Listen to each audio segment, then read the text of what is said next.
Our next speaker really needs no introduction. She's an Iraq veteran, Lieutenant Colonel, former Assistant Secretary of Veterans Affairs, the Honorable Congresswoman representing the 8th District of Illinois, an American Legion member, Congressman Tammy Duckworth. In 2004, Lieutenant Colonel Duckworth was deployed to Iraq as a Black Hawk helicopter pilot for the Illinois National Guard. She was one of the first Army women to fly combat missions during Operation Iraqi Freedom, until her helicopter was hit by an RPG on November 12, 2004, where she lost both legs and partial use of her right arm in the explosion, and was awarded the Purple Heart for her combat injuries. Ms. Duckworth spent the next year recovering at Walter Reed Army Medical Center. And as one of the highest-ranking patients there, she quickly became an advocate for her fellow soldiers and testified before Congress about caring for our veterans and wounded warriors. Following her recovery, Tammy Duckworth ran for Congress in 2006, and after a narrow loss, became the director of the Illinois Department of Veterans Affairs. In Illinois, she worked to create a tax credit for employers who hired veterans, established a first-in-the-nation 24/7 crisis hotline for veterans, and developed innovative programs to improve veterans' access to housing and health care. In 2009, President Obama appointed her to be Assistant Secretary of Veterans Affairs. While at the VA, Ms. Duckworth led an initiative to end homelessness among veterans. She created the Office of Online Communications to improve VA's accessibility, especially among young veterans, and also worked to address the unique challenges that Native American and female veterans face. Ms. Duckworth ran for Congress in 2012 to advocate for the practical solutions and cooperation needed to rebuild our economy and ensure that every American has a chance to achieve the American dream. Lieutenant Colonel Duckworth declined a military medical retirement and continues to serve in the Illinois Army National Guard. It is my honor to present Congresswoman Tammy Duckworth.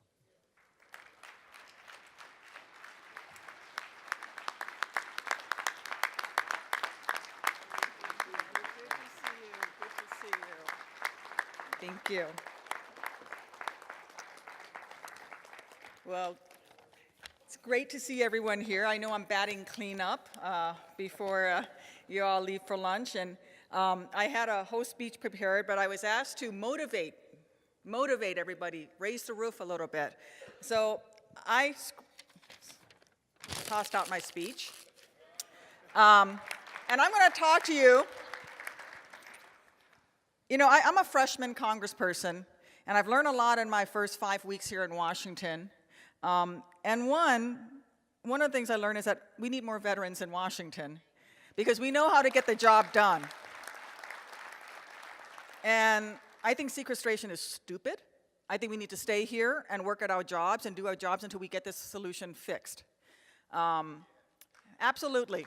Because none of us got to go home from a deployment or from a combat zone just because we didn't like the guy next to us. You stayed, right? So I thought I would talk to you a little bit about teamwork and what it means to really have the real priorities of this nation and what it means to work together to get the mission accomplished. So I was asked to talk a little bit about my air crew and what that means to me, because each of you that are sitting here today have already given to this nation and have served this nation more than most of the people who live here in the United States. And if you had done nothing else other than your military service, you would have done more than enough. But you choose to be part of this amazing organization, and you choose to give of yourself with your time away from your families, because you all hold offices. You give of your own pocketbook because you're traveling all across your state and nationally on behalf of all the other veterans. out of your own pockets, and you continue to dedicate yourself to doing this work. And you need to recognize, and I don't think that you do, because you're so involved in the work that you do that you don't realize the sacrifice you make every single day by being part of this organization, of the American Legion, and taking care of one another, because you're so focused of taking care of our vets. And I just don't think that a large percentage of the people in this United States get that. So in my air crew, it didn't matter where you came from. It didn't matter what you looked like. It didn't matter what your personal feelings were. What mattered was the mission. What mattered was keeping each other alive. What mattered was getting that aircraft home at the end of the day, everybody safe and secure. And so I want to talk to you about my air crew because they are what motivate me every single day.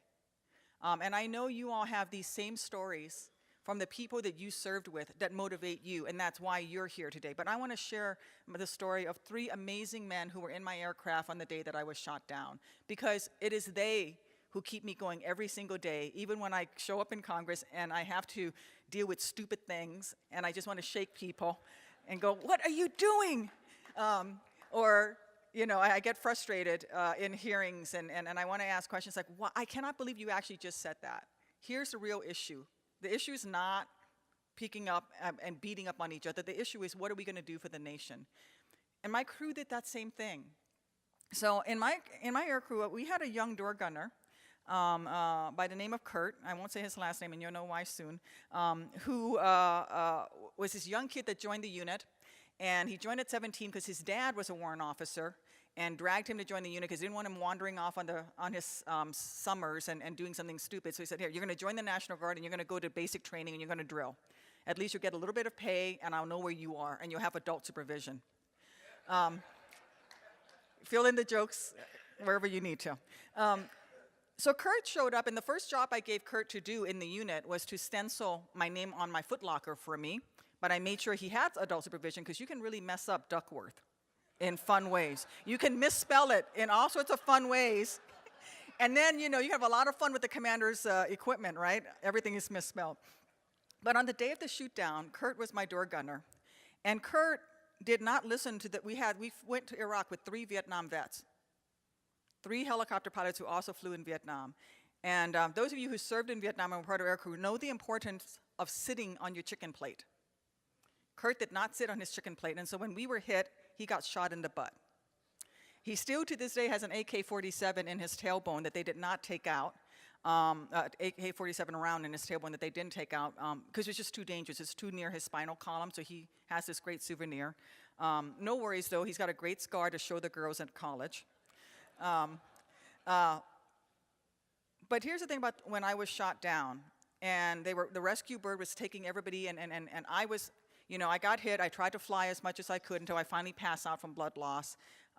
Chief Warrant Officer Dan Milberg, the true hero of the day, landed the aircraft and started evacuating everyone. And Kurt took his 60 and did what every American GI has ever done in the history of this great nation. He walked towards the enemy. He didn't run for the rescue bird. He walked towards where the bad guys were, 400 yards away, headed towards us. And he was scared. He was going into shock. He was bleeding. You can't really put a tourniquet around your waist when you've been shot in the butt. You know, but he was losing a tremendous amount of blood, and it was scary. And he still took his weapon, and he walked towards the bad guy, and he stood the perimeter.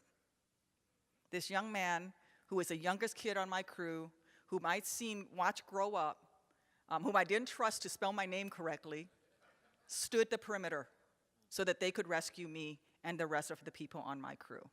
And I asked him later, you know, and I said, "Kurt, why didn't you just run for Chalk too?" And he said, "You know, here's the thing.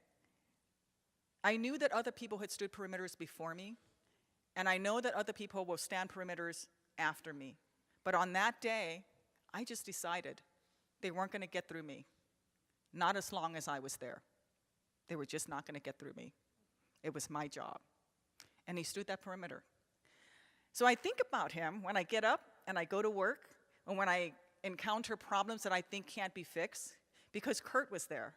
And I think about him when I think about you, Because before I ever became a veteran, before I was ever wounded, before I ever knew that I was going to need help, the Legion was there. The Legion was there with my dad when he helped found a new post in Centerville, Virginia. So the scandal is, I represent Illinois, but I belong to American Legion Post in Virginia. It's my dad's post that he helped to co-found, and that's why it's the one post that I belong to that's not in Illinois. And I think of my dad, but you were there. You have each literally stood the perimeter during your time of service, but you stand the perimeter now. You stand the perimeter with the independent budget. You stood the perimeter when it came to Agent Orange exposure for our Vietnam veterans, and you continue to stand the perimeter when it comes to sequestration and budget cuts. And yes, other Legionnaires before you have done this job, and there will be other Legionnaires after you. But today, this afternoon, when you go to that hill, it is your turn to take your place on that perimeter yet once again and say, you are not going to get these cuts through me, not as long as I am here, not as long as this is my job and I am here today. And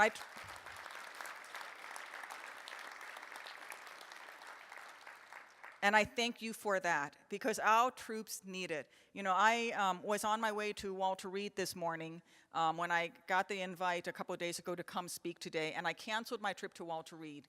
And the only reason that I would have cut a trip to Walter Reed to visit the wounded there would be to come here to speak to you, because you can go out and maximize the work and the benefits and do more for the kids at Walter Reed right now than they would benefit from just seeing me this morning.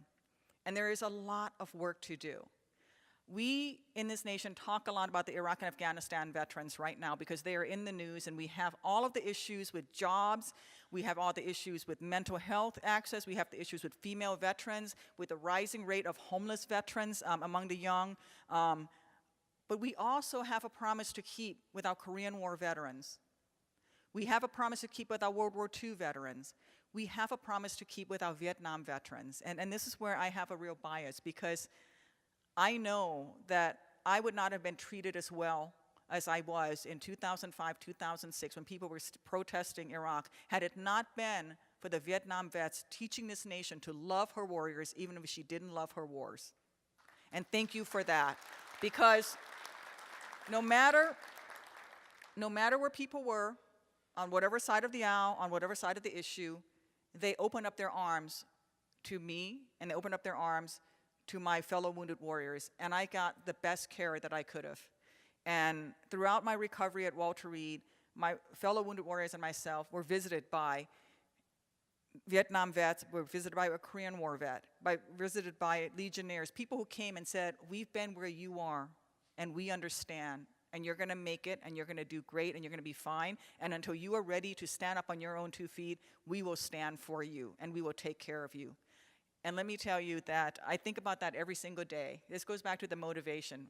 You know, there are a lot of days when you don't want to get out of bed, right?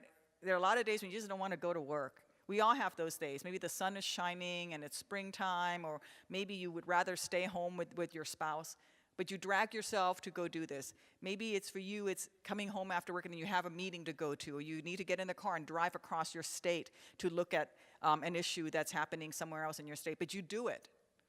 You do it because something motivates you. And for me, what motivates me every single day is Kurt. What motivates me every single day is Dan Milberg, the pilot in command of my aircraft, who we get together once a year on my Alive Day, our Alive Day, which is the anniversary of the shoot down, and we celebrate it. They also, the rest of my crew, make me buy them beers all night long. It's like, geez, you know, save my sorry butt once, and I'm like on the hook for the bar tab every year for the rest of my life. And they pretty much said, yep, you are. Too bad. So sad. I'm like, all right, that's fine. But, you know, Dan tells me that when they were pulling everybody out, and he came back to recover my body, because he thought I was Dan is an EMT, emergency medical technician, a paramedic, and a police officer in the civilian world. He'd seen dead people, and he knew what a dead person looked like, and I was dead. And he got everybody that was a survivor into Chalk 2 and into the rescue bird, and then he came up to recover my body because he wanted my mom to have something to bury. He wanted my husband to have something a body to put into a casket for the folded flag. And he came back to get me. And he said, you know, it was the hardest thing I've ever done because both my legs were gone. My right arm was essentially detached. They've been able to save it. He said, I had one arm to carry you with, and you were covered in blood. And I fell, I dropped you, I dragged you through the dirt, I picked you back up. He said, I thought my heart was going to explode. He said, it was like the scenes from Saving Private Ryan, the opening scenes. He said, I was winded, I couldn't breathe. He said, my heart felt like it was going to jump out of my chest, how hard I was working to get you those 200 yards from our bird to the rescue bird. But you know, Tammy, I'm okay. I'm okay, and I don't have the nightmares, and I don't have the PTSD because you're doing well. You've moved on with your life, and you are helping other vets. And that made every single second of that effort worthwhile. And so for me, when I get up every morning and I decide to go and advocate for my fellow vets, it's Dan and it's Kurt that I think about. Because I don't ever want them to be ashamed of the effort that they put into saving my sorry butt.